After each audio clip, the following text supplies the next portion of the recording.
तर नमस्कार मित्रांनो, आजचा व्लॉग डायरेक्ट संकेत दादाच्या घरूनच चालू केला, कारण त्याचा आज सुट्टी आहे म्हणून आज सगळं डेकोरेशनचं काम निपटायचं होतं आणि आम्हाला सगळं आज डेकोरेशन कंप्लीट करायचे. तर मग त्याचं पहिले डेकोरेशनचं काम आवरलं, मग लागलो डायरेक्ट कामाला. त्याचं सर्व आवरून निघालो सरळ अशोकनगरला, कारण आमचं थोडंसं कालचं सामान राहिलेलं होतं ते घ्यायचं होतं. अशोकनगरला पोहोचलो, फुलं वगैरे घेतले आणि निघालो कपडा घ्यायला. आम्हाला ते बॅकग्राऊंडसाठी कपडा घ्यायचा होता, ते कपडे वगैरे घेतले.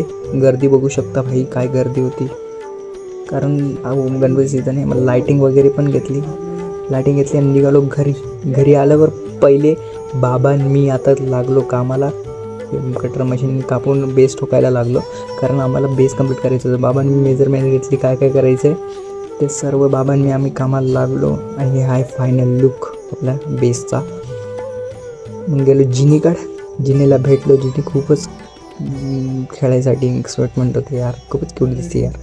नंतर हे बघू शकता सौरभ भाऊचं डेकोरेशन. आपल्या भाऊने केलं आहे म्हणल्यावर काहीच विषयच नाही, एकच नंबर दिसतं आहे डेकोरेशन. हे बघू शकता खूप सारे दिसते. आलं बिल्डिंगचं थोडंसं डेकोरेशनचं बघितलं, सर्व लागले कामाला.